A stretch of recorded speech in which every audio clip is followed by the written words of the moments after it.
The big story to start out 2024, real estate prices continue to climb to record highs, but well, before I get into these buts, let's remember why we all are drawn to this magical area.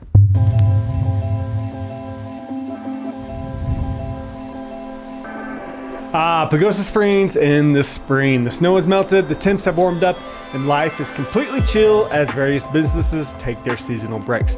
But not for us in real estate. Things are picking up, so let's take a look at how this year started off. It's the Q1 recap for 2024. Let's go.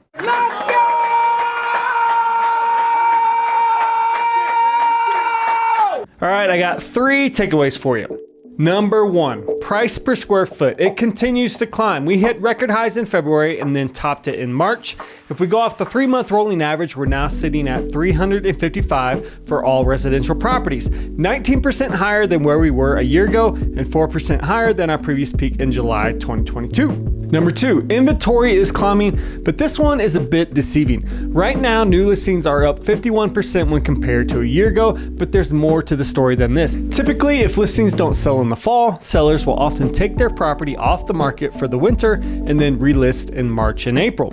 In March 2023, approximately 17% of new listings were listed at some point during the previous 6 months, but this year that number jumped up to 38%. What this means is that we're basically flat when compared to a year ago when it comes to new inventory that wasn't previously listed. So inventory remains a problem. And number 3, demand remains flat. So far this year, 53 properties have crossed the closing table, up slightly at 4% when compared to a year ago, but still down about 24% from the 5-year pre-COVID average. Now remember that the first 3 months are always the slowest when compared to the rest of the year. Our buying season doesn't really begin until summer. But I will say this, it feels like demand is starting to pick up. We've definitely received a lot more calls and inquiries about buying real estate than we did at this point last year. So, what does this all mean for the market going forward? And this is where it gets tricky because we're going to start talking about some crystal ball stuff. But 2 things to pay attention to. 1, there's a lot of expectations out there that the feds will cut interest rates 3 times in 2024. In fact, back in January, the market was pricing in a 75% chance that cuts would begin in March. Well, it didn't happen. Recent inflation data in March saw an increase of 3.5% from a year ago, well ahead of the Fed's target of 2%. So now the market is pricing in a 56% chance that the Feds will cut their rates in June.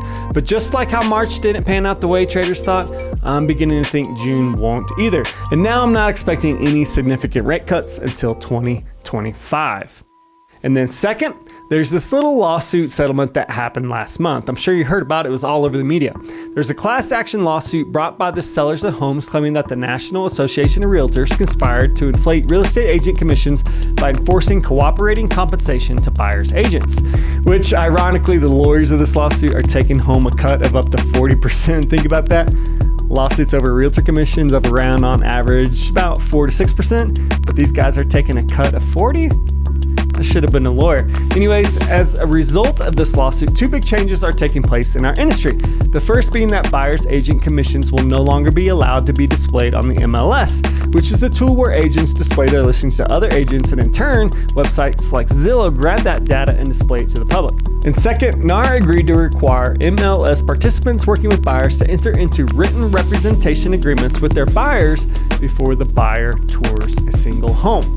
Now, these changes don't mean that sellers will no longer offer compensation to buyer's agents. It just means that it can't be displayed on the MLS. So for the most part, I don't think much will change at all. But it could start a trend where some buyers forego representation and choose to go directly to the listing agent. Now, I don't recommend this. Buyer's agents advocate and protect you from being taken advantage of by the seller. And this area is very different than the cookie cutter suburbs, where every 6th house is exactly the same. In Pagosa Springs, everything is custom. There's water rights, there's wells, there's easements, tap fees, certificate of occupancy issues, all kinds of issues that you typically don't see in big developments in Texas. So it's important to have proper representation here. But that won't stop some buyers from going on their own, which means for sellers that marketing matters now more than ever. You can't just put your home on the MLS anymore. You have to actively advertise it to get it in front of as many buyers as possible. And this is what Team N Squared specializes in. Instead of only using the MLS, we create quality content to market your home through various social media and advertising channels. And we then target buyers interested in moving to Pagosa Springs, Colorado. This is our way of ensuring you receive more exposure than your competition. The real estate industry is changing, but we've always been ahead of the game. We're innovators, we're leaders, and we'll guide you through this complicated process. Okay, so overall, what does this all mean for the values of homes in Pagosa Springs in the future?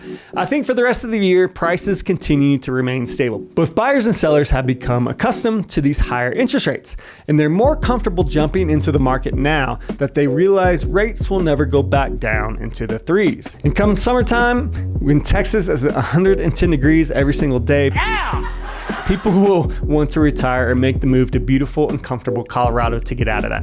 And while affordability is relative, there's not a better deal in Colorado near a ski area than what Pagosa Springs has to offer. So both supply and demand will slightly increase throughout the year, and then as we approach the election in November, activity will start to quiet down. Going into 2025, activity will pick up again, and if interest rates do finally start to fall, look out, prices could really start to climb again. So there you have it, what to expect as we head into the summer. If you have any interest in buying or selling real estate, hit us up. We'd love to have a beer with you and chat about this amazing area that we get to live and play in every day. Till next time, cheers.